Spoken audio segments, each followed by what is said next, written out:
नागपुर से लगभग 59 किलोमीटर दूर मौदा के पास दो लड़कों ने कुही नाला के किनारे नोटों से भरा एक बैग फेंका। उसी दिन दोपहर मौदा पुलिस स्टेशन में कुछ लोग परेशान हालत में उसी बैग के बारे में बात कर रहे थे।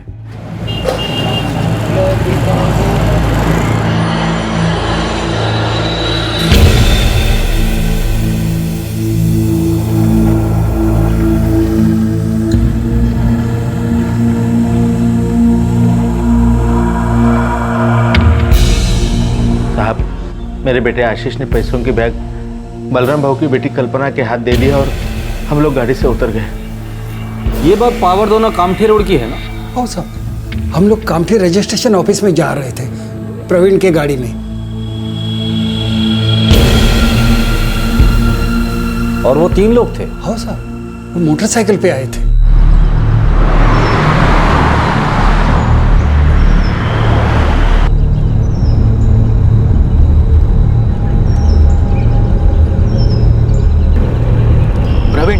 एक मिनट थांबाओ जरा, खाली होना है मेरे को।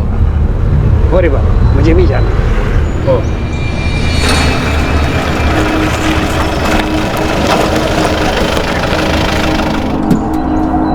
कल्पना दी बैग पकड़।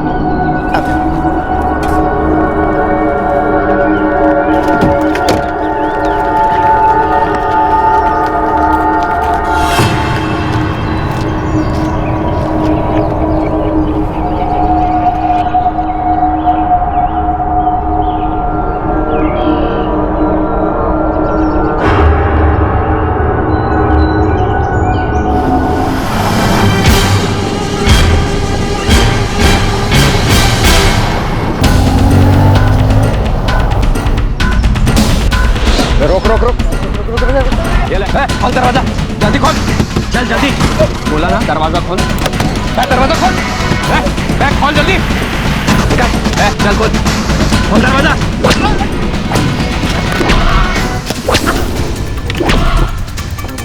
ये बोला ना, चल चल जल्दी, गाड़ी शुरू कर, गाड़ी शुरू कर, चल जल्दी।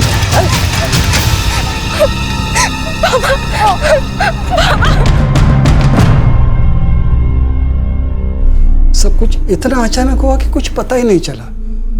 हम कुछ बोलते कुछ करते उसके पहले वो लोग भाग गए। मेरी बेटी इतनी डर गई थी कि डर के मारे उसने पैसों की बैग उनको दे दी। चाकू था साहब उनके हाथ में, वो लोग मार डालते मुझे। कितने पैसे थे बैग में? 60 लाख रुपए थे साहब। 60 लाख रुपए? इतने सारे पैसे लेकर आप लोग कहाँ जा रहे थे? वो पैसे मुझे बालाराम भाऊ को देने के थे। उनकी खेती की जमीन मैं खरीद रहा था।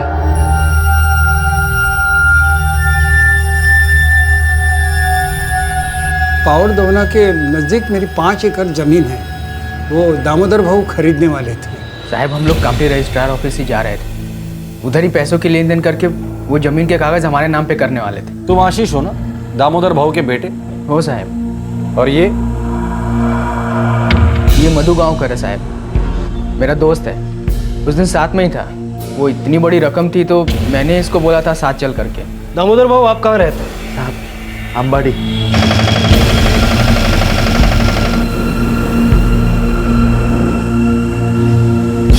और बालाराम भाऊ पावर दवना के रहने वाले हैं।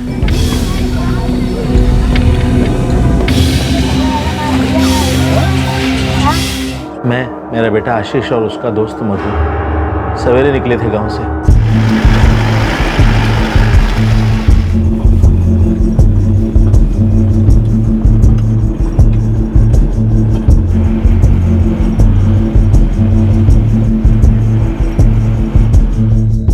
ये प्रवीण की गाड़ी भाड़े पे ली थी साहब। 9:15 बजे हमने बालाराम भाऊ और उनकी बेटी कल्पना को पावर दवना में उनके घर से साथ लिया।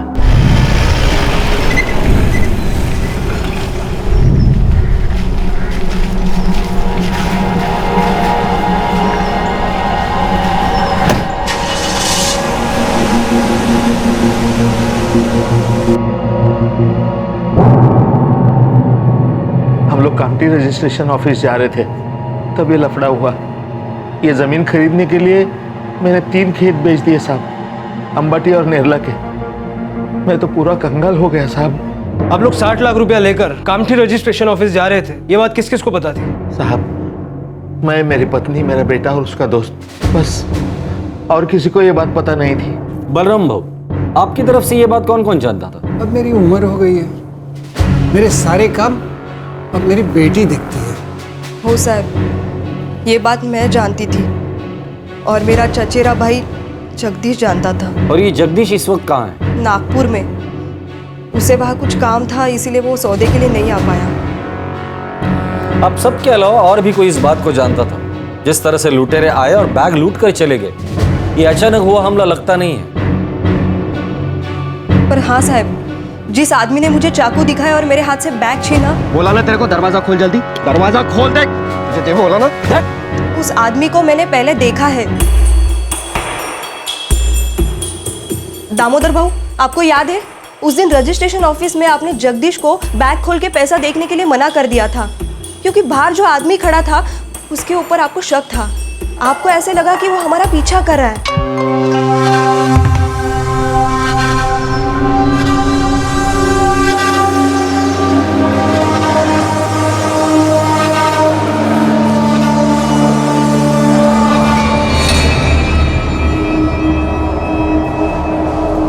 दामोदर भाऊ, दस्तखत करने से पहले मैं एक बार रुपए की बैग देख लेना चाहता हूँ। जगदीश बेटा, ये जगह ठीक नहीं है पैसे देखने के लिए। क्यों? बहुत लोगों की नज़र होती है यहाँ पर, और मुझे डर है कि किसी की नज़र इस सौदे पर है। अंदर आए ना हम लोग तो उसकी नज़र हम पर ही थी।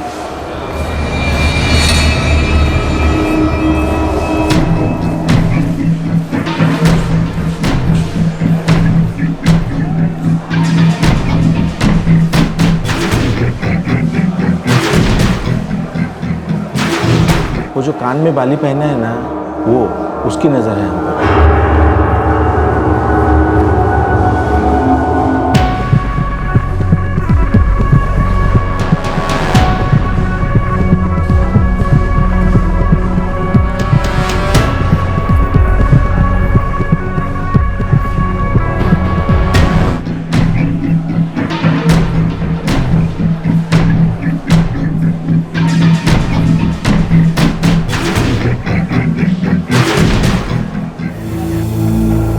वो जो कान में बाली पहने हुए था वो? हो भाऊ, तोच। आप जानते हैं उसे? नहीं साहब। लेकिन वो आदमी कामठी रजिस्ट्रेशन ऑफिस पहुंचा कैसे? आप लोगों ने तो बताया कि आपको कामठी जाते वक्त लूटा गया था, और उस वक्त जगदीश आपके साथ नहीं था। नहीं, ये 1 हफ्ते पहले की बात है, 3 तारीख की। साहब, ये सौदा 3 तारीख को होना था, लेकिन नहीं हुआ, क्योंकि मुझे शक हो गया था साहब। उस आदमी की नीयत मुझे ठीक नहीं लग रही थी। उसकी नज़र हमारे पैसों पर थी। न जाने कब से वो हमारा पीछा कर रहा था, और जब हम पर हमला हो गया ना, तब मेरा ध्यान नहीं गया साहब उस पर। साहब, वो कल्पना ताई से बैग छीनने के चक्कर में था, इसके लिए वो हम लोग के पास आया ही नहीं। 3 जुलाई को आप लोग कामठी रजिस्ट्रेशन ऑफिस गए थे जमीन का सौदा करने, जिस दिन सौदा हुआ नहीं। क्या उस वक्त भी आपने इसी की गाड़ी रेंट पर ली थी? नहीं साहब, उस दिन हम लोग दूसरी गाड़ी से गए थे, और बलाराम काका, कल्पना ताई और जगदीश भाऊ दूसरी गाड़ी से आए थे। 11 जुलाई 2013 को जमीन के सौदे के लिए गई 2 पार्टीज पर हमला हुआ और उनके पास से 60 लाख रुपए लूट लिए गए। लेकिन ऐसा लग रहा था कि लूट की साजिश पहले ही की गई थी, क्योंकि इससे पहले 3 जुलाई 2013 को भी यह सौदा होना था और लूट के डर की वजह से नहीं हुआ था। क्या यह एक सोची समझी साजिश थी? क्या इस लूट के पीछे दोनों पार्टीज में से किसी एक का हाथ था? कुलकर्णी, ये लूट अचानक हुई है ऐसा लगता नहीं है मुझे। सर, मेरे को तो पक्का साजिश की बू आ रही है। ये 2 पार्टी में से कोई तो एक झूठ बोल रहा है। सर, एक बात मुझे बहुत अजीब लगी। बलराम भाऊ का भतीजा जगदीश मापुसकर 3 तारीख को वो पैसे देखने की जिद कर रहा था, और जिस दिन सौदा हुआ उस दिन वो आया ही नहीं। साहब, लूट की खबर मिली और मैं झट से वापस आ गया। जगदीश, इस लूट में तेरे साथ कौन कौन शामिल था? जल्दी बोल दे। साहब, ये क्या पूछ रहे हो आप? और मैं तो आज यहाँ था ही नहीं, मुझे क्या मालूम? ये तो सबको मालूम है। फिर एक बात बता, लूट के 60 लाख रुपए कहाँ छिपा के रखे? साहब, मैं आज सवेरे काम से नागपुर गया था, आप चाहे तो फोन करके पूछ लो। तूने पूरा प्लान बनाया और खुद सटक लिया नागपुर, ताकि तेरा नाम कहीं ना आए। वो लुटेरे पहले भी आए थे, लेकिन दामोदर भाव ने उनको देख लिया था। 3 जुलाई को लूट नहीं पाए तो ये प्लान बनाया ताकि जिस दिन लूट हो तुम वहां पर रहो ही नहीं और तुम पर कोई शक ना करे। इतने सारे लोगों में सिर्फ एक पे हमला नहीं हुआ और वो है कल्पना, जिससे बैग छीनी गई। क्या वो भी इस प्लान में शामिल है? कौन सा प्लान है? हम लोगों का ऐसा कोई प्लान था ही नहीं, और मुझे क्या पता कि ये ऐसा कुछ होने वाला है। हाँ, उस दिन मैंने पैसे का बैग दिखाने को बोला था क्योंकि मैं देखना चाहता था सच्ची में 60 लाख है या नहीं। साहब, पिछले 6 महीने से यह सौदा चल रहा था, 6 महीने से। दामोदर भाऊ 1 एकड़ का 12 लाख देने को तैयार नहीं थे। पहले वो बोले 8 लाख, फिर 8 से 9 और फिर 9 से 10 तक बात आई, और आखिर में बलराम काका ने जो कीमत बोली थी उसी पर सौदा पक्का हुआ। और मेरे को शक होने लगा था उस आदमी के पास वाकई इतना रुपया है या नहीं। इसलिए मैं बोला कि मेरे को पैसे का बैग देखने का है। दामोदर भाऊ, दस्तखत करने से पहले मैं एक बार रुपए की बैग देख लेना चाहता हूँ। 3 तारीख को तू अपने आंखों से 60 लाख रुपए देखना चाहता था, बराबर? हो साहब। जो तू देख नहीं पाया। और आज 11 जुलाई जब जमीन का सौदा होने वाला था तब तेरा मन नहीं किया तेरी कल्पना ताई के साथ जाके 60 लाख रुपए गिनने का? बराबर, आज ही तुझे काम आ गया और आज ही तू गायब हो गया। साहब, आज से 3 दिन पहले यानी 8 जुलाई को मैं देख चुका था कि उनके पास 60 लाख है।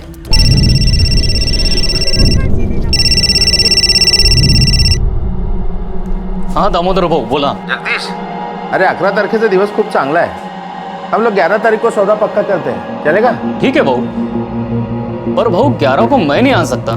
जगदीश, तो एक काम करना, तू आज ही आके पूरा 60 लाख रुपया गिन ले। तेरे को शक है ना मेरे पास इतना पैसा है कि नहीं? नहीं भाऊ, ऐसी कोई बात नहीं है। तू आज आ सकता है ना? ठीक है, मैं दोपहर तक आता हूँ। हाँ हाँ, चलेगा।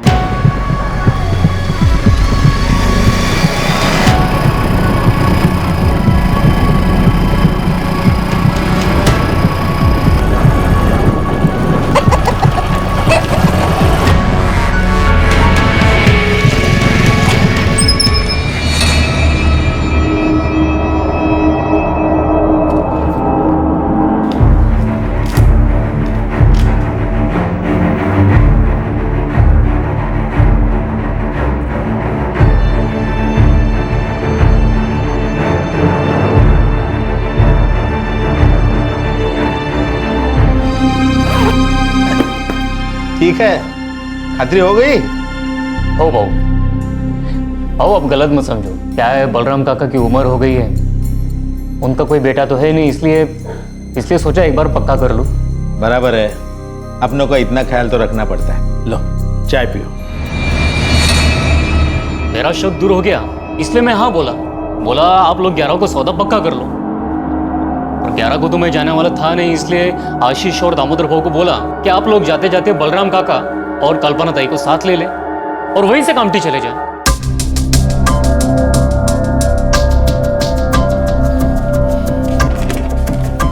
सर, जगदीश वाकई नागपुर में था। वो जिस ऑफिस में गया था वहां से कंफर्म हुआ है, और उसका वहां जाना पहले से तय था। मतलब उसने कोई प्लानिंग नहीं की थी। कोई लोकल गैंग या कोई हिस्ट्री शीटर शामिल है? सर, खबरियों को काम पे लगा दिया है। अब तक तो नहीं लगता कि किसी लोकल गैंग का इसमें हाथ हो। 60 लाख बहुत बड़ी रकम है, यहाँ का कोई शामिल होता तो अब तक पता चल जाता। ये जमीन का सौदा, ये सौदे में कुछ गड़बड़ है। कुलकर्णी हो ना हो, कोई ना कोई तो अंदर का ही शामिल है इसमें। साहब, अब मेरी उम्र कितनी बची है, तबीयत भी ठीक नहीं रहती है, इसलिए मैंने सोचा कि अपनी जमीन बेच दो और जो मिले 2 बेटियों में बांट दो। मेरा कोई बेटा भी नहीं है, इसलिए मैंने अपने गांव के जमीन का सौदा करने वाले मुकेश जाधव को बोला, कोई ग्राहक होगा तो देख। और साहब, मेरा काम तो जमीन खरीदना और बेचना है। कम कीमत पे जमीन खरीदो और भाव बढ़ जाए तो उसे बेच दो। मुकेश यादव को मैं जानता हूं साहब, और हमारे इलाके के सारे दलाल मुझे भी जानते हैं। वो 5 एकड़ की जमीन है और पावर दो ना आपके खेत को लग के। अच्छा, लेकिन भाव क्या बोलता है वो? अब बेचने वाला तो महंगा बोलेगा और खरीदने वाला सस्ता। ये तो चलता ही है। आप मीटिंग फिक्स कर लो, बात हो जाएगी। मुकेश यादव दलाल है, पर सौदे की दोनों तारीख को वो आप लोगों के साथ नहीं था, ना ही 3 जुलाई को ना ही 11 जुलाई को।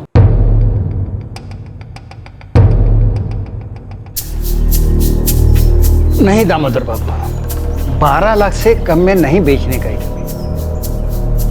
देखो बलराम भाऊ, 15 साल से जमीन बेचने खरीदने का काम करता हूँ। जमीन देख के उसका भाव बोलता हूँ मैं। मेरे ख्याल से 9 लाख का सौदा ठीक रहेगा। आप कोशिश कर लो, 8 से ऊपर आपको कोई नहीं देगा। इतनी जल्दी नहीं है, पर घाटे में तो नहीं बेचने का जमीन, आणि गरज ही नहीं। ठीक है, मर्जी तुमची, आप सोचो, मैं भी सोचता हूँ। अच्छा, चलता हूँ फिर।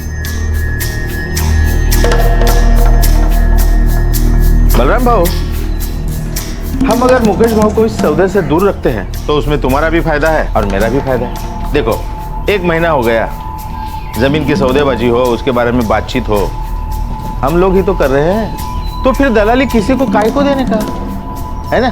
अच्छा, चलता हूँ।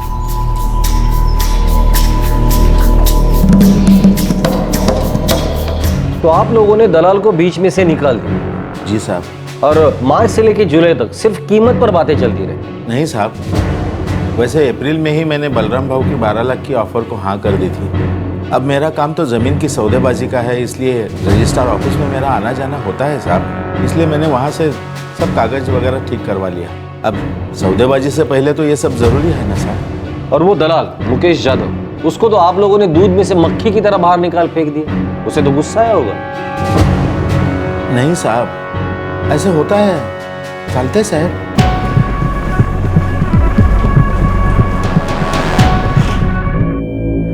अब दोनों पार्टी मिलके दलाल को बीच से हटा दे तो हम लोग क्या कर सकते हैं साहब? मुकेश यादव, बदला लेने का ख्याल नहीं आया तुम्हें? गुस्सा तो आता है साहब, पर धंधे में नुकसान कौन चाहता है?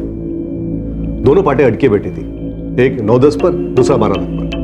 मैंने सोचा ये सौदा होने का ही नहीं है, टाइम बर्बाद होगा सिर्फ। पर सौदा हुआ, और अगर तुम उसमें शामिल होते तो अच्छा खासा कमीशन मिलता, वो भी दोनों पार्टी से। साहब, आप बोलना क्या चाह रहे हो? ये लूट मैंने करवाया? अगर तुमने नहीं करवाया तो फिर किसने करवाया? साहब, मैं फैमिली वाला हूँ, बरसों से दलाल हूँ साहब। अब फैमिली को खतरे में डालकर सौदा थोड़ी करूंगा। बरसों से जमीन के धंधे में हो, तुमको तो सब पता रहता होगा कब और कौन सा सौदा होने वाला है। साहब, रजिस्टर ऑफिस में रोज कितने सौदे होते हैं, अब मैं उन पे ध्यान रखूंगा या अपने धंधे पर? 60 लाख मुकेश यादव, 60 लाख। अच्छे इंसान का ईमान डगमगा जाता है, और तुम्हारे तो पेट पे लात मारी थी दामोदर भाऊ ने। साहब, एक बात बोलूं, कोर्ट दोनों पार्टी में से किसी एक में, एक बोलती है रुपया देखने का है और दूसरा बोलता है बार लूट का खतरा है। उस दिन कुछ नहीं होता, अगली बार लूट होती है। साहब, इतनी बरस इतनी जमीन बेची, ऐसा पहली बार देखा साहब। आप मेरा खबर कोर्ट डालो, आपको कुछ नहीं मिलेगा। मैं इस सौदे में आया बलराम भाऊ की वजह से और दामोदर भाऊ से बात बढ़ाई। अब उन दोनों का लगा कि मेरे को बीच में नहीं रखने का। अब मेरे को क्या मालूम अब क्या होगा। इस सौदे में जरूर कुछ गड़बड़ थी।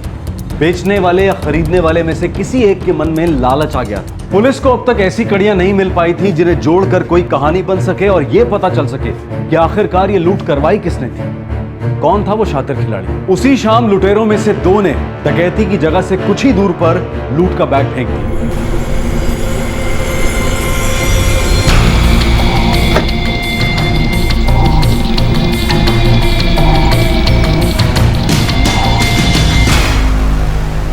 ये खेल था क्या और मकसद क्या था इसके पीछे?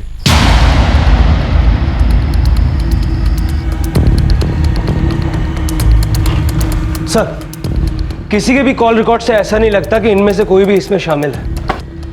फिर भी ये लूट मुझे सोची समझी साजिश लगती है। लुटेरों को पता था कि माल कहाँ है और कब और कहाँ जाने वाले हैं। सर, ये जो गाड़ी भाड़े से ली थी प्रवीण कापसे की, कहीं उसका तो हाथ नहीं?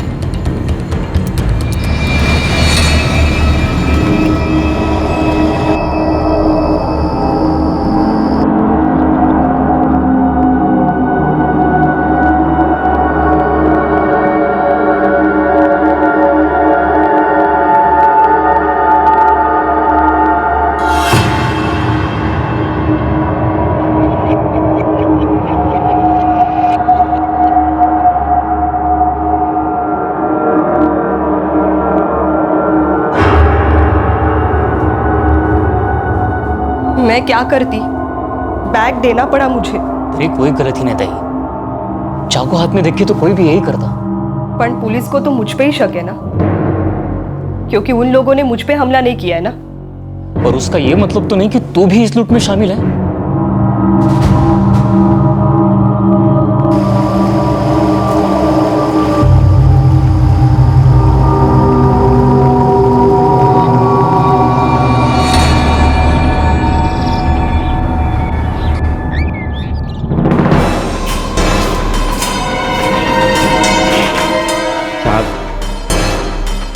मैंने ही मेरे बेटे को गाड़ी भाड़े से लेने को कहा था।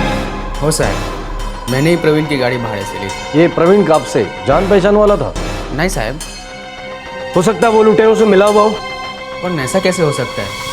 वो कल्पना ताई ने एक हफ्ते पहले ही उनमें से एक को देखा था। तब तो हमने प्रवीण काप से ये गाड़ी भाड़े से ली नहीं थी। गाड़ी तो इस बार भाड़े से ली है। उनको किधर मालूम होएगा कि कौन है वो लोग? जब जान पहचान वाला नहीं था तो उसकी गाड़ी भाड़े से कैसे ली तुमने? नाम सुना था साहब। कहाँ और किससे? छोटा सा तो गांव है साहब। कौन क्या करता है, कौन भाड़े से गाड़ी चलाता है, सब मालूम पड़ता है।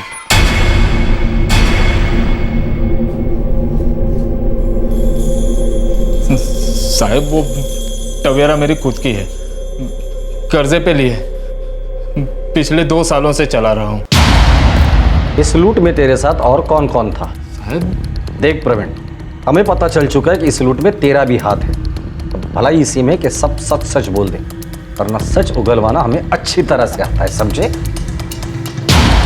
साहब मैं गाड़ी का मालक चालक हूँ, किराए पे गाड़ी चलाता हूँ। एक टाइम का 2000 रुपया मिल जाता है। इस टाइम बोला था चुप रहने का 3000 मिलेगा। अब ये भी बता दे, ये चुप बैठने के 3000 रुपये कौन देने वाला था तुझे? राजेश बापट।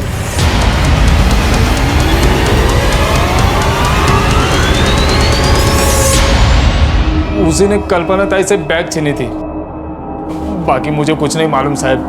राजेश बापट? लेकिन कल्पना ने तो उसे कामठी रजिस्ट्रेशन ऑफिस में पहले ही देख लिया था, फिर उसने तुझे 3000 रुपये क्यों दिए? और उसे कैसे पता था कि दामोदर भाव को गाड़ी लगने वाली है?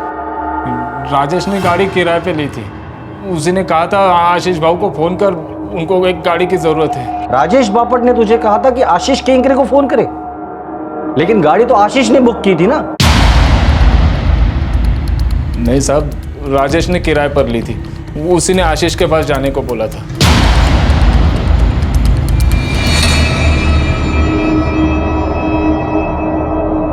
आशीष, ये प्रवीण कापसे की गाड़ी तुमने भाड़े पर ली थी? हो साहब। ठीक से याद करो। हो साहब, गाड़ी भाड़े से मैंने ही ली थी। साले, अब याद आया कुछ? हाँ? याद आया कुछ? नहीं साहब, वो गाड़ी मैंने भाड़े से नहीं ली थी। बाप के पैसे चुराने की साजिश करता है तू? हाँ? ये राजेश बापट कौन है और कहाँ रहता है?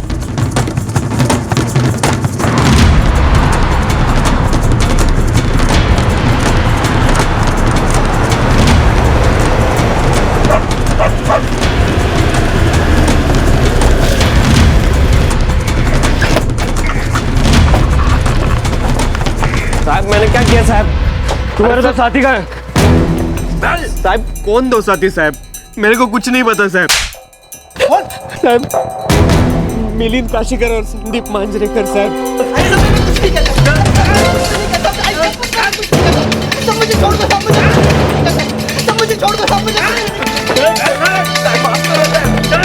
मेरी गलती नहीं है साहब, मेरी गलती नहीं है साहब।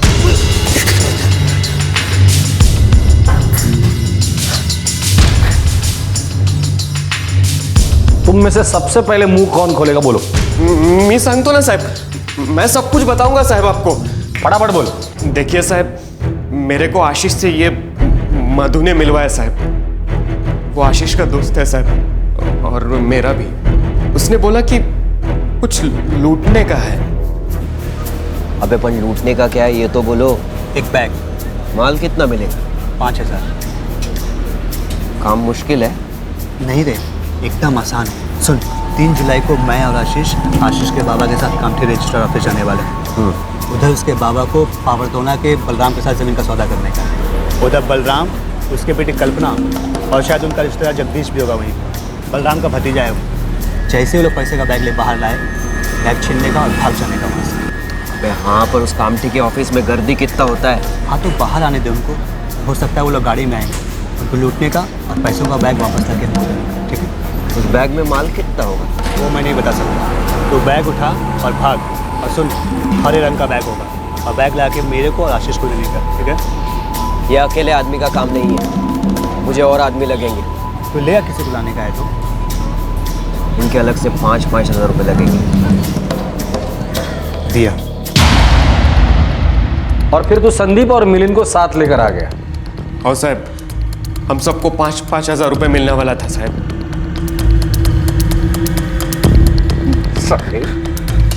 तेरे बाप के पैसे पर तेरी पहले से ही नजर थी। वो तो अच्छा हुआ कि 3 तारीख को तेरे बाप ने इस कान के बाली वाले को देख लिया, वरना तो उसी दिन उड़ाकर लेके जाता था 60 लाख रुपया।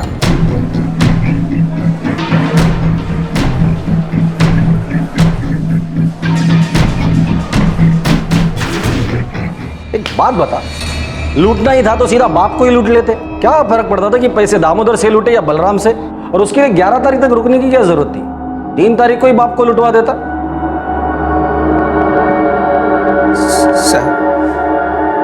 साहब ये सारी प्लानिंग मेरे बाबा की थी। पैसे लूटने का आइडिया भी बाबा का ही था। अरे अरे सुनिए तो, इनको कहाँ लेके जा रहे हो साहब? साहब इनको तो लुटेरों ने लूटा है साहब। साहब ये सब झूठ है साहब। मैंने कहीं लूट उठ की साजिश नहीं करवाई है साहब। अगर मैं करवाता तो पैसा मेरे पास वापस चला था। अब घर ढूंढ लो साहब, एक पैसा नहीं मिलेगा। ये सब झूठ है साहब, सब झूठ है।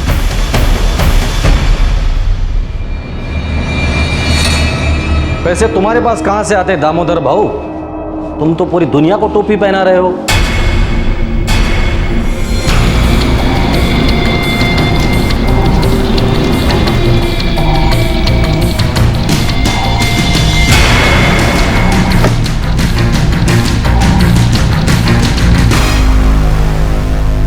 दामोदर और उसके बेटे आशीष ने ना सिर्फ लूट की प्लानिंग की, बल्कि एक अजीब सा आइडिया इस्तेमाल किया। उन्हें कोई फर्क नहीं पड़ता था कि लूट का रुपया उन तक आए या ना आए। रुपया बलराम महापुष्कर की बेटी के हाथों से छीना गया था, मतलब जिम्मेदार बलराम था।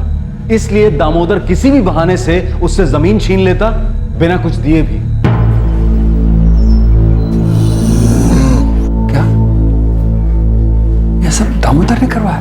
हो काका, ये सब खेल उनका ही था और बेटा भी मिला हुआ था। और वो 60 लाख रुपए की बैग बाद में लुटेरों ने नाले के पास डाल दी।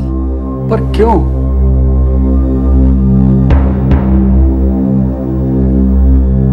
बैग हमारे पास नहीं है साहब। उसको हमने कल शाम को कोई फाटा नाले के पास डाल दिया साहब। लूट का रुपया कहाँ है?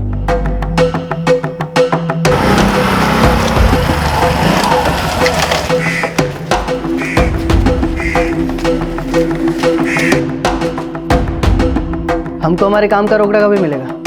मधु ने बोला है कि पहले वो लोग पुलिस में शिकायत करेंगे। वो हमें शाम को फोन करेगा। राजेश, मेरे को लगता है इस बैग में बहुत माल है। हाँ,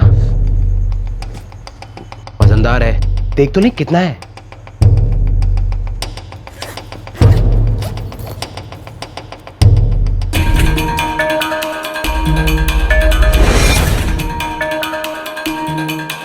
साहब उस बैग में हजार रुपए की 60 गड्डियां थी।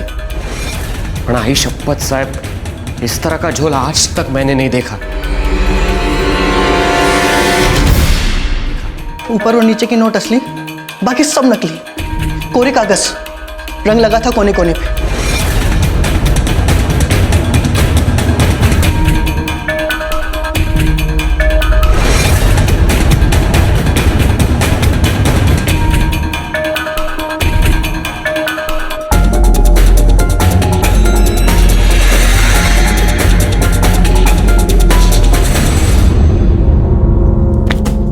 ये दामोदर भाऊ और ये आशीष साला सबको उल्लू बना रहे हैं। अगर हमको भी चूना लगा दिया तो? साला ये दामोदर भाऊ और आशीष की तो इस गड्ढे के ऊपर और नीचे के नोट तो असली है। अपना अपना हिस्सा हल्का करो। ये बैग यही कहीं फेंक देंगे। अबे नकली नोट का लफड़ा है, अपन इस फंसेंगे। चल।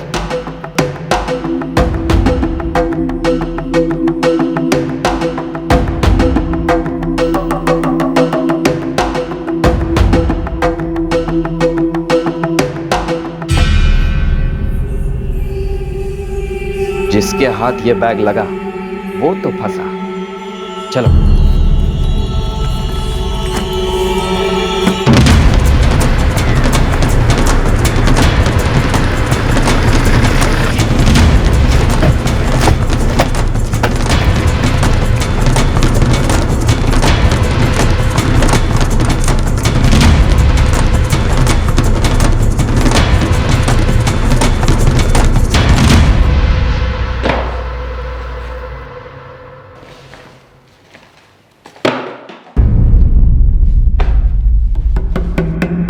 वाह, काय डोकं है। तो ये प्लानिंग थी तुम्हारी। तुम्हारे पास 60 लाख रुपए थे ही नहीं ना?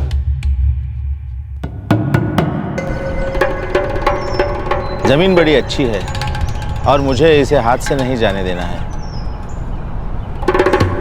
सोने के भाव बिकेगी बाद में। पर बाबा 60 लाख रुपए किधर से आएंगे? तू अगर मेरी मदद करेगा ना तो एक काम हो सकता है। हमें कुछ देना नहीं पड़ेगा और ये जमीन हमारी हो जाएगी। पर बालाराम काका बिना पैसे दिए जमीन देंगे क्या? तू चिंता मत कर उसकी। बालाराम भाऊ को मैं अच्छी तरह से जानता हूँ। उनके जमीन के कागजात मैंने ठीक करवाए हैं ना। बड़ा नेक दिल इंसान है, एकदम सीधा साधा, और भरोसे के मामले में तो आंख पे पट्टी बांधने वाला है वो। पर ऐसा कैसा बाबा, बिना कुछ दिए जमीन देंगे क्या? तू कुछ ऐसे लोगों को ढूंढ जो रास्ते में बैग लूट ले।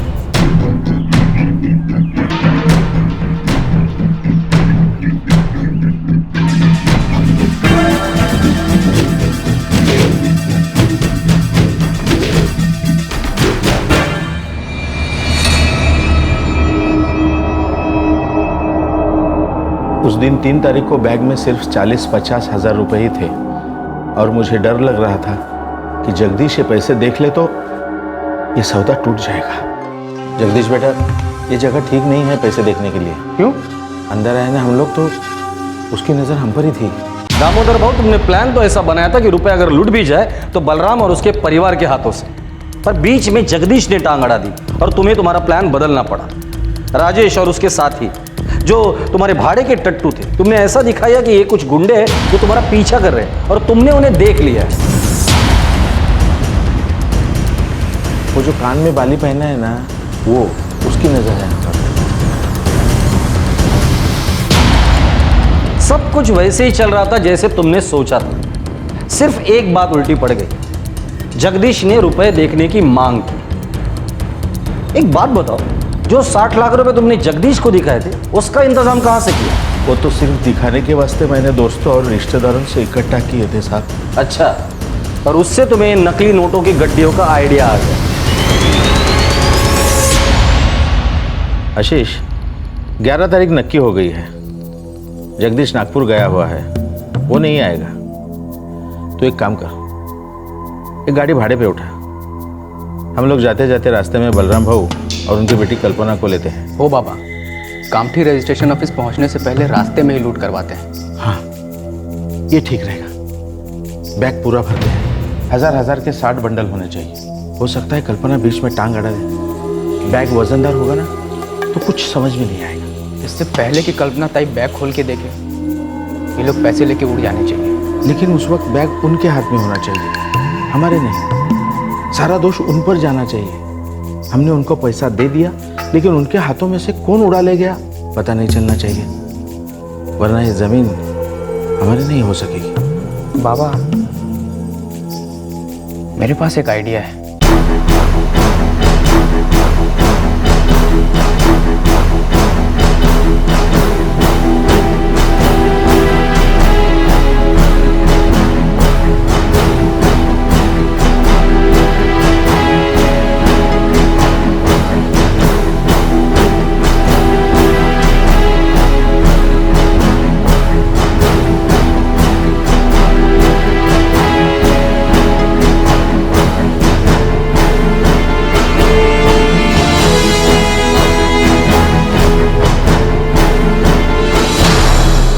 बाबा, अब किसी को डाउट नहीं होगा। दामोदर भाऊ, तुम लोगों की शक्ल सूरत देखकर कोई कहेगा नहीं कि इस भोली सूरत के पीछे छिपा दिमाग एक खुरापती मुजरिम का है। पर एक बात आप भूल गए, गुनाह कभी ही लपत नहीं। Crime never page.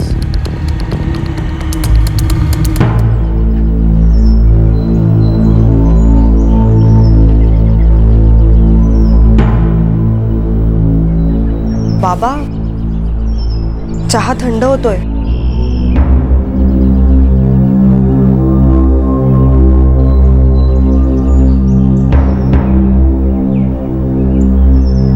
Damodar Damodar का बेटा आशीष, आशीष का दोस्त मधु गावनकर और बाकी सभी आरोपी राजेश बापट, संदीप मांजरेकर, मिलिंद काशीकर और प्रवीण कापसे सब फिलहाल पुलिस कस्टडी में हैं। जो पीड़ित थे उन्होंने ही इस लूट की साजिश की थी।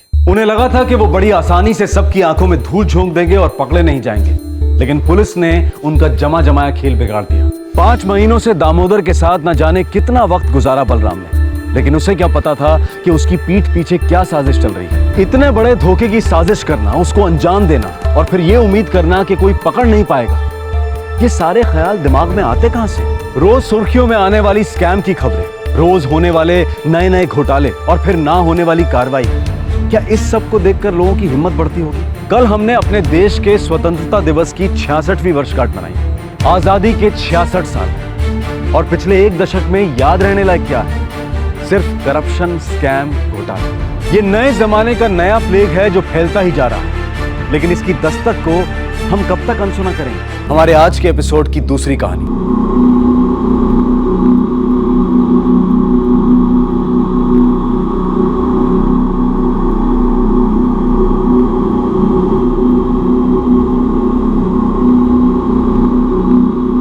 अब तक शिनाख्त नहीं हुई, नाम तक नहीं?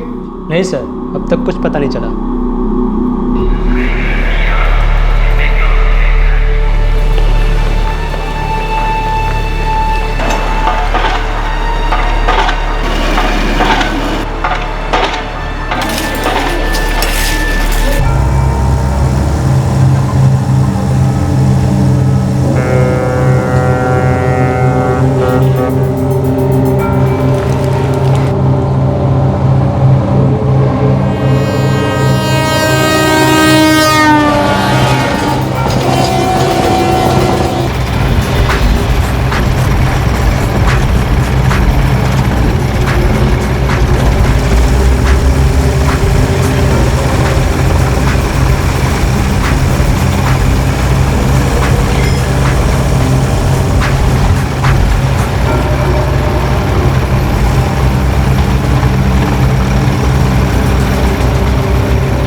क्या वीरेंद्र, तू फिर लेट हो गया? 8:15 बज रहे हैं। माफ करना, थोड़ा बस मिलने में टाइम लग गया। तेरी रोज रोज का यही ड्रामा है। तेरी वजह से मुझे 1 घंटे ज़्यादा काम करना पड़ता है यहाँ पर। आगे से मैं तेरे से लूँगा अपना ओवर टाइम, समझा? कल से एकदम बिल्कुल टाइम पे आऊँगा। चल एंट्री चेक कर लो।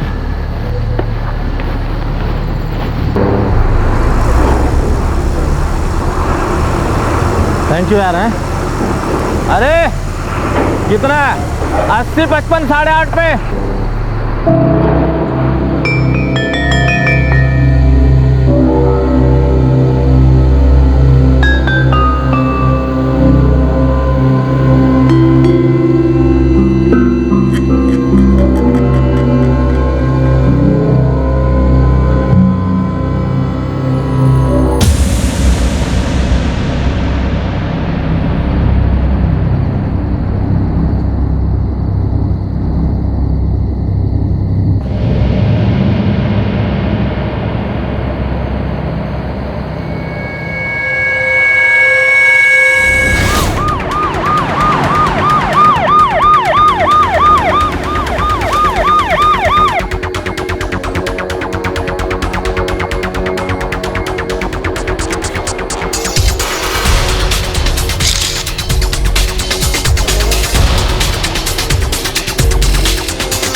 आइडेंटिफिकेशन के लिए बॉडी के पास कुछ भी नहीं मिला। साहब मैं यार्ड नंबर 23 का सिक्योरिटी गार्ड हूँ।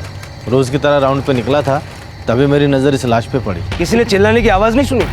साहब रात को बहुत कम लोग रहते हैं काम पर, आवन जावन कम ही रहता है लोगों का। अरे लेकिन कोई यार्ड के अंदर आया, इस आदमी को मारा, तो ये मरने वाला चिल्लाया नहीं होगा, चीखा नहीं होगा? मुझे नहीं पता साहब, मैं तो रोज़ लेट आता हूँ ड्यूटी पे। आज भी 8:15 बजे आया था, तब से तो कुछ नहीं सुना। कौन है? कौन ये?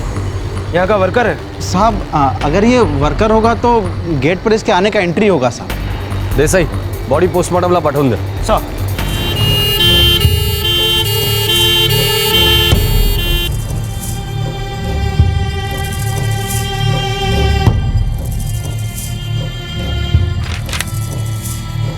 नहीं साहब, इसकी कोई एंट्री नहीं है यहाँ पर। तो फिर ये अंदर कैसे आया?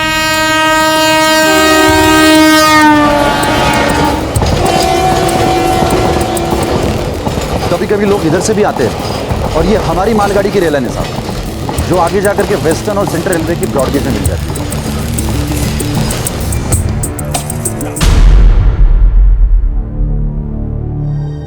कौन था वो आदमी और क्यों मारा गया?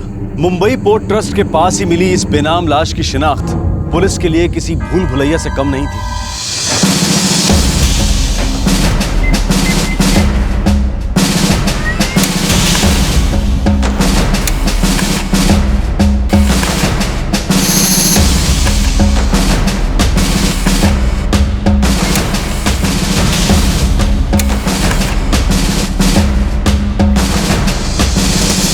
सर, मुंबई और आसपास के सारे पुलिस स्टेशन से पता किया, ऐसी कोई मिसिंग कंप्लेंट नहीं है और ना ही इस आदमी के बारे में कोई जानकारी। डेड बॉडी के पास भी हमें कुछ नहीं मिला, ना सेल फोन ना आईडी कार्ड, जिससे ये पता चल सके कि इस आदमी का नाम क्या है, रहता कहाँ है,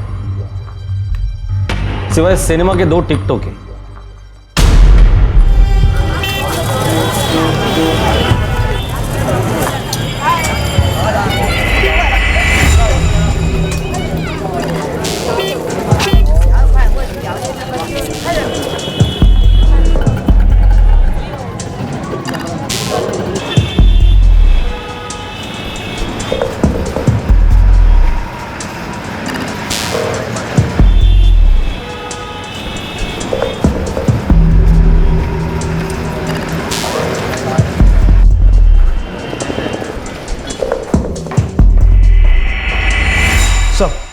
कोई बॉडी लेने या तलाश करने भी नहीं आया अब तक। ताज्जुब है, इस आदमी को पहचानने वाला एक भी आदमी मुंबई में नहीं है। सर, पिक्चर की 2 टिकटें हैं, उस एंगल में इन्वेस्टिगेट करें, हो सकता है कोई क्लू मिल जाए। ठीक है, अब तक तो ये एक ही सुराग हमारे पास है।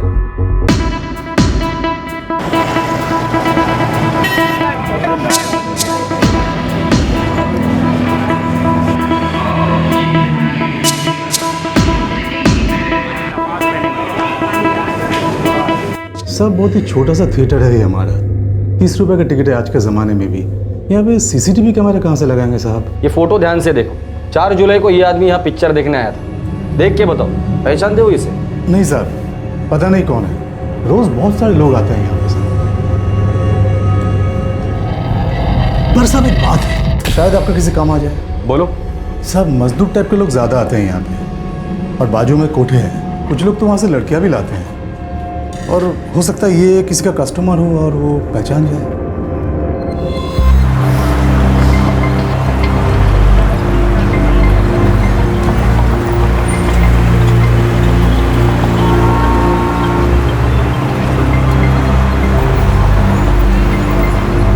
बहुत सारे कोठे और उनमें काम करती न जाने कितनी औरतें, इनमें से कोई शायद उस आदमी को जानता हो। ये तो घास के ढेर में से सुई ढूंढ निकालने से भी ज्यादा मुश्किल था।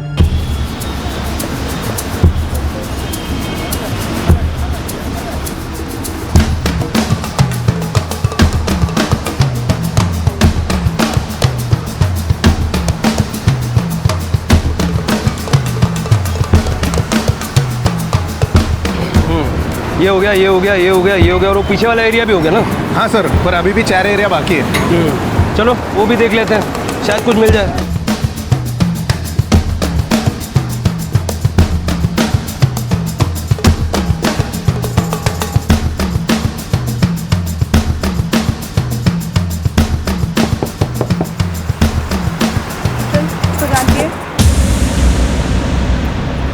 नहीं मालूम कौन है ये, नहीं जानती मैं।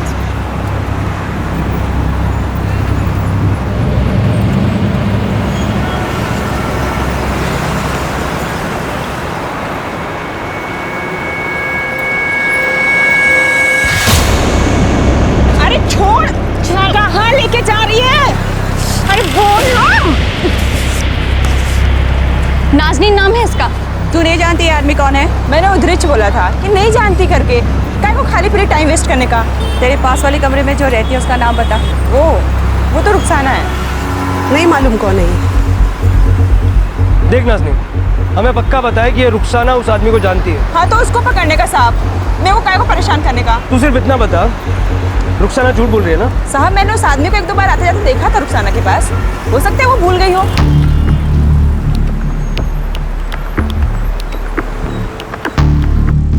तू जानती है इसको रुखसाना? नहीं, नहीं जानती। हमें पता है तुम झूठ बोल रही हो। एक बार बोला ना साहब, नहीं जानती मतलब नहीं जानती। अभी भी झूठ बोल रही हो। मैं सच्ची बोल रही है साहब। हमें सिर्फ ये पता करना है कि ये आदमी है कौन। साहब, धंधे से सर उठाने का टाइम नहीं मिलता। अब क्या मैं हर आने जाने वाले का फोटो खींच के मोबाइल में रखेगी? अरे नहीं पड़ने का इस लफड़े में मेरे को साहब। तेरे पास आया था? हर आदमी का चेहरा देखेंगे ना तो जीना मुश्किल हो जाएगा। हम हाथों का रोकड़ा देखते हैं, आदमी का चेहरा नहीं। देख रुखसाना, मैं जानता हूं तू लफड़े में नहीं पड़ना चाहती, पर ये लफड़ा नहीं है, एक्सीडेंट का केस है। एक्सीडेंट में मरा ये। अब इसकी फैमिली होगी, उनको इन्फॉर्म करना होगा। बेचारे की बीवी बच्चे होंगे। फिर बता दे, क्या जानती है इसके बारे में? साहब, ये कौन है ये तो मैं नहीं जानती, पर हाँ आया था ये मेरे पास 2-3 बार, यही कोई 1 आध महीने पहले।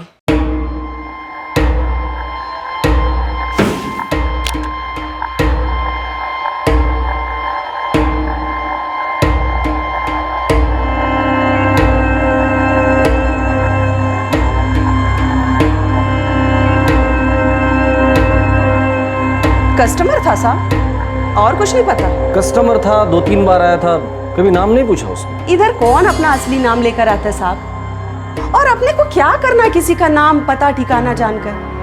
अपना काम है, रोकड़ा लिया, काम किया, खलास। और वैसे भी वो कोई सेठ वेठ नहीं था कि मैं उसका नाम पता जानती। तेरी मैडम को तो मालूम होगा ना? मेरे को मेरा मालूम, अपनी कोई मैडम नहीं है। ये तुम्हारे पास आया कैसे? वो मेरा एक पहचान वाला उसको लेकर आया था। कौन? जमाल। पूरा नाम बोल। अशरफ जमाल साहब, वो मेरा पुराना कस्टमर है, वही उसको लेकर आया था मेरे पास। ये अशरफ जमाल मिलेगा कहाँ? वो तो नहीं पता साहब, वो कोई कंस्ट्रक्शन साइट पे दिहाड़ी मजदूरी का काम करता है। किधर? इधर ही वडाला में कहीं।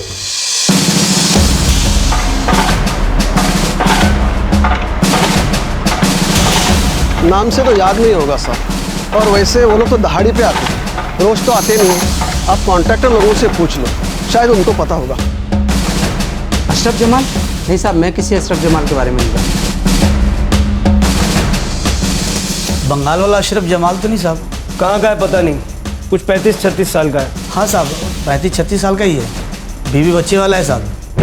कहाँ मिलेगा साहब? 2 हफ्ता तक तो हमारे यहाँ आया करता था, करिया काम करता था। अब वो गांव चला गया बंगाल, 2 हफ्ता पहले गया साहब। उसका गांव का नाम है कुछ बारेसात कुछ गांव का नाम है साहब। इसको पहचानते हो? साहब नहीं, मैं नहीं जानता साहब। मैंने पहले ही कहा था नहीं पढ़ने का मेरे को इस लफड़े में। अब आप लोग खाली पीली मेरे को अप डाउन कराओगे। ज्यादा मच मत कर। तू जानती है वो आदमी कौन है? तेरे को चलना पड़ेगा अभी। ये अशरफ जमाल बंगाल का है ना? हाँ साहब। 12 का बराबर? हाँ, 12 ही बोला था वो। देखो रुखसाना, इस आदमी को जानने वाला सिर्फ एक ही आदमी है, और वो है अशरफ जमाल। अब हम में से कोई नहीं जानता कि अशरफ जमाल है कौन और दिखता कैसे है। तुम्हें हमारे साथ चलना होगा उसे पहचानने के लिए। और कितने दिन धंधा बंद रखेगी साहब? मेरे को लफड़े में मत फंसाओ। हाँ रुखसाना, इस आदमी की लाश अस्पताल में लावारिस पड़ी है, हमें इस आदमी का नाम तक पता नहीं, और इंसानियत के नाते हमारा फर्ज बनता है कि इसके घर वालों को हम खबर कर दें। अक्खी मुंबई में मैं ही बची थी इंसानियत का फर्ज निभाने के लिए।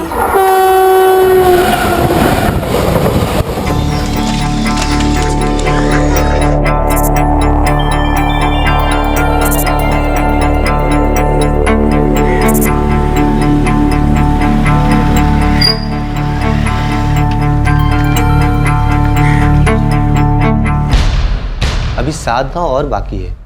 और 12 जिला है साहब, बहुत सारा गांव है जिला में। और यदि अशरफ जमाल इधर का है तो मिल ही जाएगा। ठीक है, इस काम के लिए अगर ज़्यादा लोगों की ज़रूरत है तो ले लो, लेकिन ये अशरफ जमाल मुझे किसी भी हालत में चाहिए। ठीक है साहब।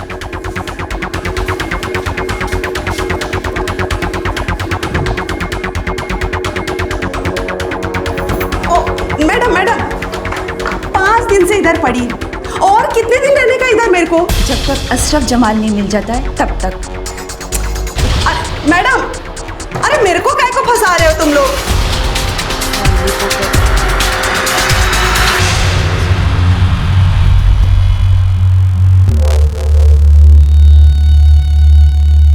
उस बेनाम आदमी का खून हुए 2 हफ्ते गुजर चुके थे, लेकिन पुलिस को अब तक उसका नाम भी पता नहीं चला था। लगभग 10 दिन तक पश्चिम बंगाल में रहने के बाद पुलिस को इस केस का पहला सुराग मिला। अशरफ जमाल के बारे में जानकारी मिली, जो शायद मरने वाले को जानता था। हेलो, हाँ साहब, मिल गया अशरफ। कहाँ है वो? इधर ही चांदपुर में देसी दारू के अड्डा में पड़ा है। पीके टूने है साहब।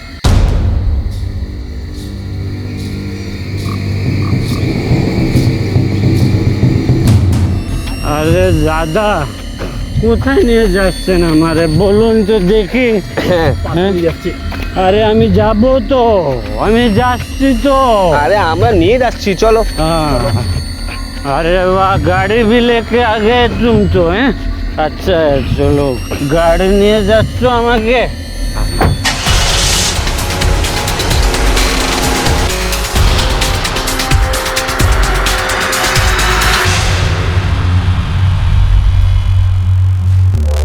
यही है अशरफ जमाल?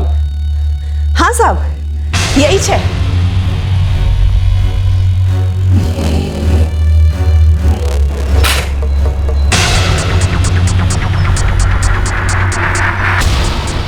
अशरफ, इसे जानते हो? ये तो हुसैन है साहब। इसको क्या हो गया? ये हुसैन का पूरा नाम क्या है? नहीं मालूम साहब, ये तो हुसैन ही बताया था अपना नाम। मैं तो उसको हुसैन करके बुलाता था साहब। देख अशरफ, हुसैन का मर्डर हो चुका है और हम लोग इसके परिवार वालों को ढूंढ रहे हैं ताकि इसकी बॉडी उनके हवाले कर सकें और इसके खूनियों को भी पकड़ने आए। साहब, मैं इसके परिवार के बारे में कुछ नहीं जानता साहब।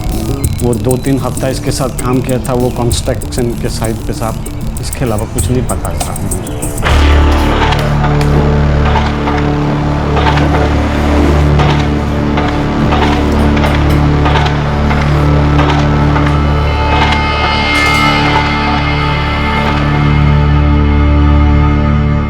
तुम दोनों काम कहाँ करते थे? साहब, वो बडाला में जो ऊंची सी बिल्डिंग में काम चल रही है ना साहब, वहीं पे काम करते थे साहब। नाम क्या है बिल्डिंग का? ये तो मालूम नहीं है साहब।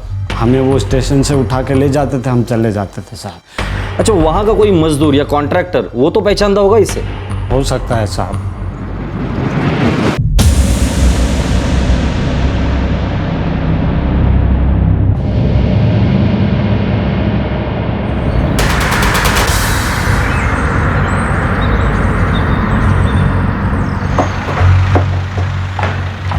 हाँ साहब, ये हुसैन है। इस हुसैन का पूरा नाम क्या है? ये रहता कहाँ था और इसके फैमिली के बारे में क्या जानते हैं? अब इसका बायोडाटा तो मुझे नहीं मालूम साहब, लेकिन इतना मालूम है कि ये ग्रैंड रोड स्टेशन के बाहर खड़ा रहता था। वहीं से इसको मैंने 3-4 बार उठाया।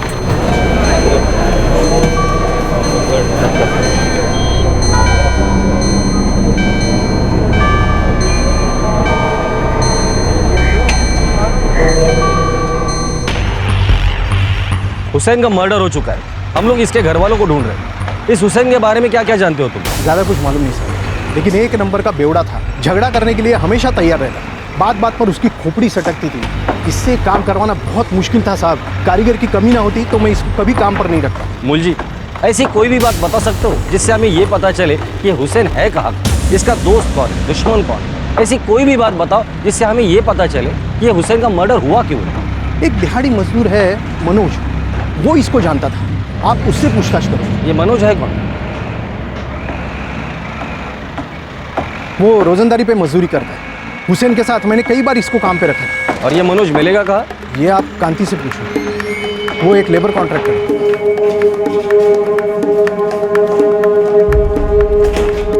कांति, मुझे मनोज चाहिए। साहब, मनोज तो इधर नहीं है। मेरी जानकारी में तो गांव चला गया। गांव कहाँ है उसका?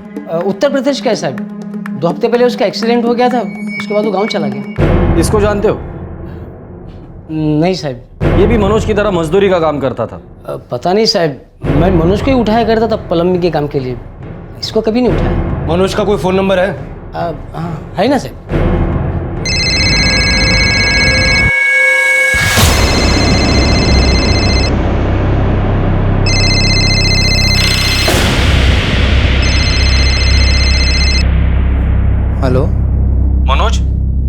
बोल रहा हूँ। आप कौन?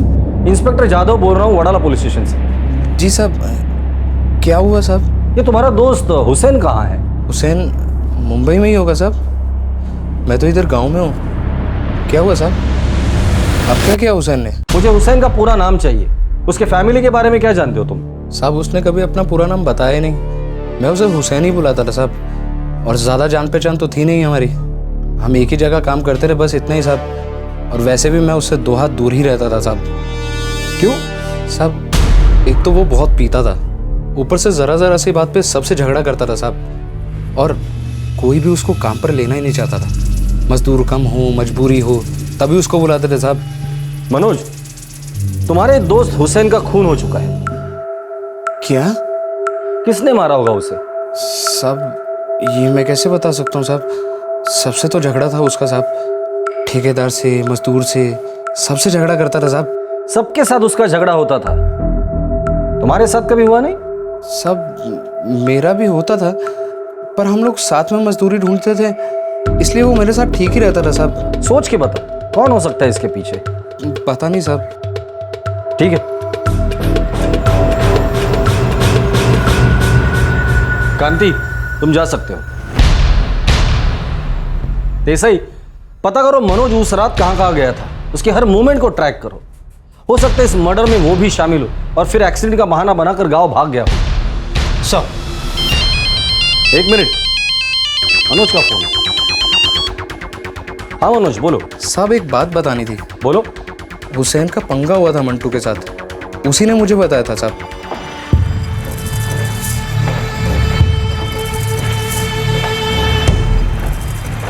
हुसैन, अब तू क्या बैठने को आएगा इधर? हाँ, काम खत्म नहीं करना तेरे को आज? अबे 2 मिनट बैठ के सांस ले ली तो क्या आसमान सर पे गिरा क्या? अरे 2-2 मिनट करके सब लोग ऐसे सांस लेने बैठ जाओगे ना तो आसमान जरूर गिरेगा, और मेरे ऊपर।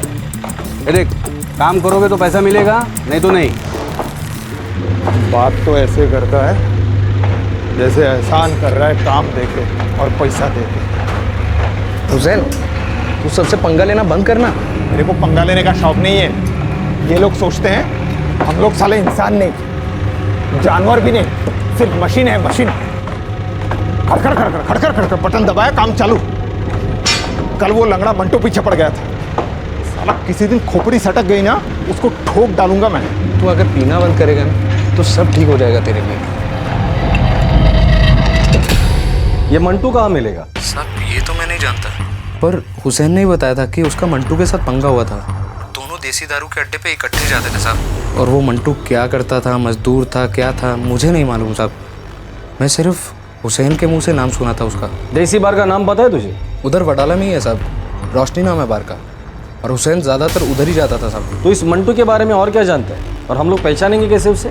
मैं उसे नहीं जानता साहब, पर हाँ हुसैन उसे लंगड़ा बोलता था साहब, मंटू लंगड़ा। ठीक है,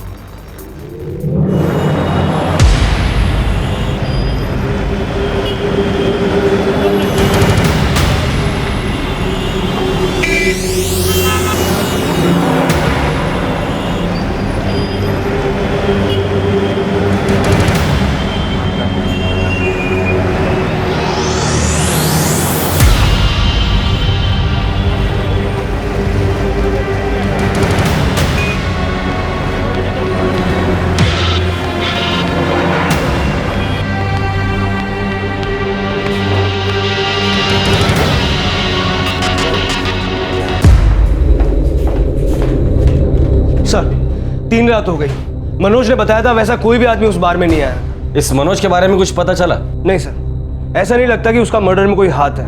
वो जिस साइड पे काम करता है वहां से मैंने कंफर्म किया, उसका वाकई में एक्सीडेंट हुआ था। हुसैन की लाश अभी भी मॉर्ग में वैसी ही पड़ी हुई है।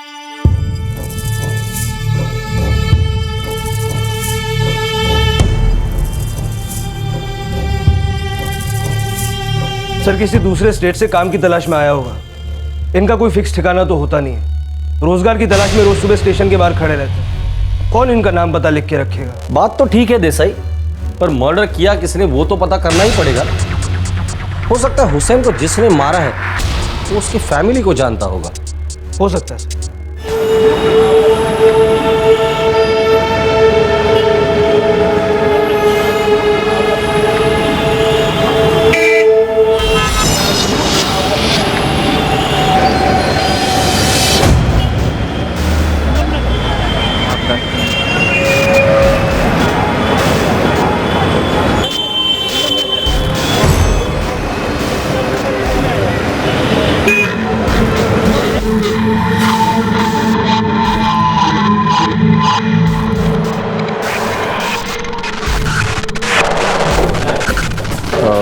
वो आदमी कौन है?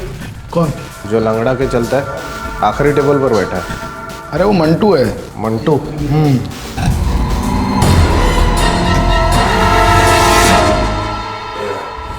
क्या हुआ साहब? अरे साहब, साहब बोलोगे तो देख साहब, अरे साहब क्या कीजिए साहब?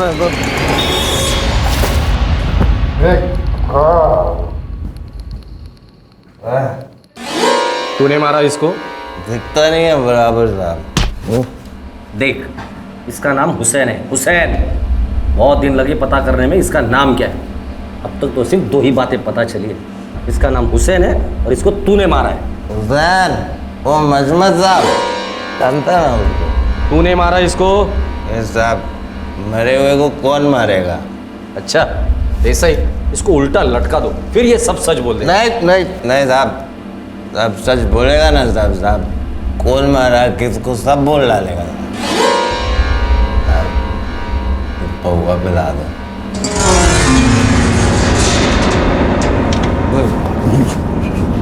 चल अब बता दे, किसने मारा हुसैन को? अभी साहब बहुत चढ़ गई है, सुबह बात करते हैं। बे साले, चल के तो अपनी एक टांग पे आया था, अभी मुंह नहीं खोला ना तेरी दूसरी टांग भी तोड़ दूंगा। चल बता। चलो ठीक है साहब, बता देता हूँ। चल बता। बोलना। हुसैन को मैंने मारा था, साथ में मेरे दो दोस्त थे, बबलू, चंदर। बहुत अकड़ थी साहब हुसैन में, 2 कौड़ी का मजदूर, मैं कॉन्ट्रैक्टर। फिर भी साला सबके सामने गाली देता था मेरे को साहब। हाँ तो क्या पूरा नहीं करेगा काम? बार बार कान मत खा, काम बोला है हो जाएगा। तू मच करेगा ना तो नहीं होगा। नहीं, मेरे को अभी पूरा काम चाहिए। चलो चल, अभी तो मैं नहीं करता, तू उखाड़ ले जो उखाड़ना। ए हुसैन, कॉन्ट्रैक्टर मैं, तू नहीं समझा क्या? चल। भाई तू सिर्फ ठेकेदार है, मेरा बाप तो नहीं ना जिसकी मैं सुनूं।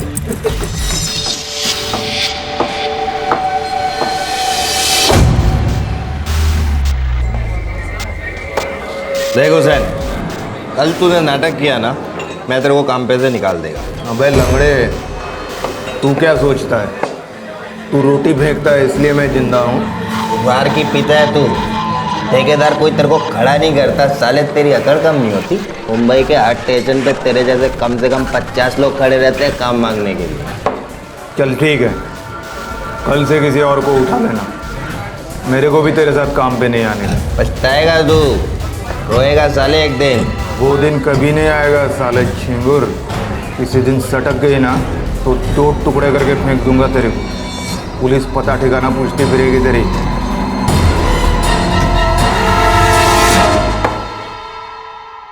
बस साहब, खोपड़ी दारू का पत्ती बन गए मेरे से ऐसे बात की, तभी सोच लिया साहब इसका तो ठीक करने का ही है। अब बोला चंदर और बबलू को, साले का ऐसा सेटिंग करने का है, काम मांगना भूल गया। पकड़ लिया उसको तीनों ने।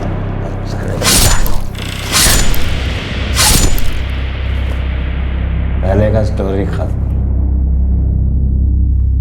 अभी मैं सो जाऊं साहब, नींद आ रही है।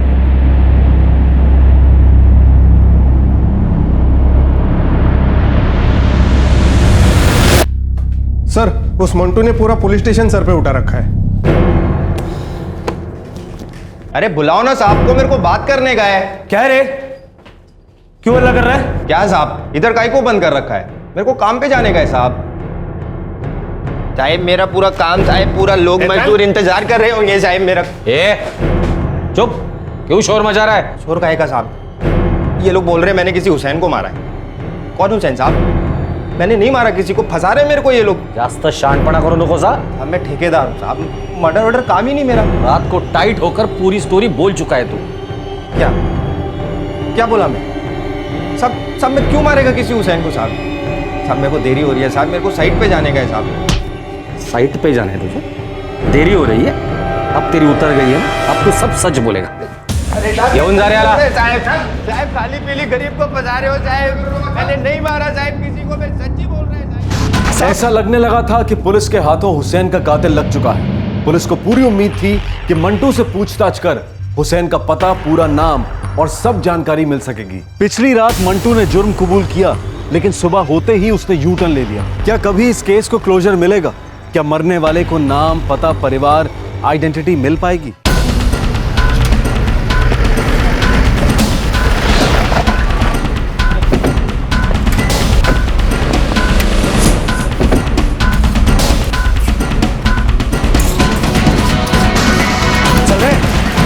क्या हुआ साहब? साहब मैंने क्या किया साहब? साहब मुझे क्यों लेके जा रहे साहब? चंदर का है? पता नहीं साहब, बहुत दिन से उसको देखा नहीं। चला। कैसे मारा हुसैन को? साहब मैंने किसी को नहीं मारा। हमें पता है कि तुमने, चंदर ने और मंटू ने मिलके हुसैन को मारा है। मंटू अब हमारी हिरासत में, उसने सब कुछ सच सच बता दिया है, पर आज उसने अपना बयान बदल दिया। अब वो ये कहता है कि तूने और चंदर ने मिलके हुसैन को मारा है। उसका तो कोई हाथ ही नहीं है उसमें। सब बताया उसने, कैसे तूने और चंदर ने हुसैन को मुंबई पोर्ट्रस के यहाँ मारा। साहब वो लंगड़ा बेवड़ा झूठ बोला है साहब, वो भी साथ था हमारे। देखा, मतलब मर्डर में वो तुम लोगों के साथ था और फंसा रहा है तुम दोनों को। बबलू सच सच बता दे, कैसे मारा हुसैन को? साहब मंटू बोला हम दोनों को कि हुसैन बहुत बचपच करता है। हमने भी देखा था साहब, बहुत अकड़ता था वो। तो मंटू बोला कि उसको सबक सिखाने का है। हमको कोई लफड़ा नहीं चाहिए था साहब, सब उसको ही मांगता था। फिर तूने क्यों मारा हुसैन को? साहब वो हम अरे मंटू, आज तो तू मेरे को पिला रहा है। मेरी तो खोपड़ी सटकती है ना मेरे को देखते ही। अभी अपन ने सोच लिया है, झगड़ा डंडा सब खा।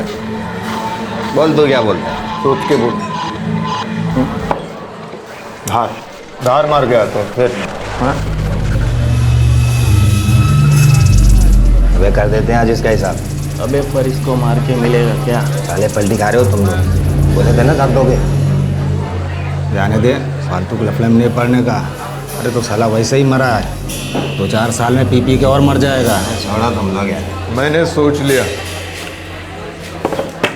आज से सब झगड़ा खत्म। इसलिए आज मैं तेरे को पिलाया। तू भी क्या याद करेगा साले?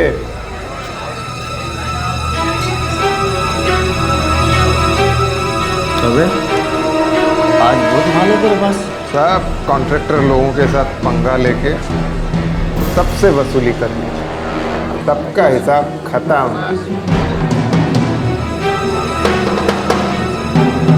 हुसैन चल एक काम करते हैं, उधर बीपीटी गोदी के पास चलते हैं, मस्त ऐश करते हैं।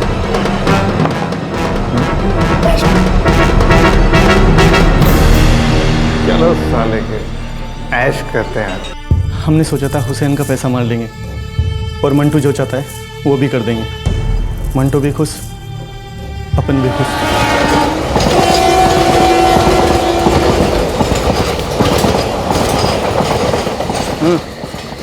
यार्ड के रास्ते से चलते हैं।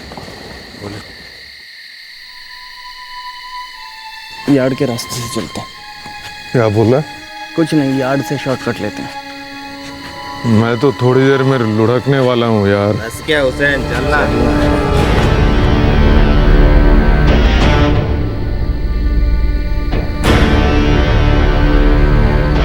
वो पावस्कर है ना, पावस्कर, वो मेरे को टशन देता है। मैंने उसको बोला है चल निकाल मेरे पैसे। वो बोलता है आज नहीं मिलेगा। बोले मिलेगा कैसे नहीं बे? हैं चल।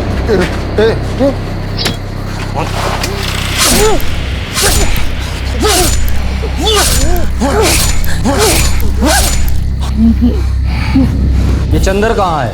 नहीं पता साहब, हम तीनों ने सब माल आधा आधा किया। उसके अगले दिन से मैंने चंदर को कभी नहीं देखा। ये हुसैन का घर कहाँ है और उसके घर वाले कहाँ हैं? वो नहीं मालूम साहब। हम लोग साइड पर मिलते थे या फिर बार में। कौन किधर रहता है क्या मालूम साहब।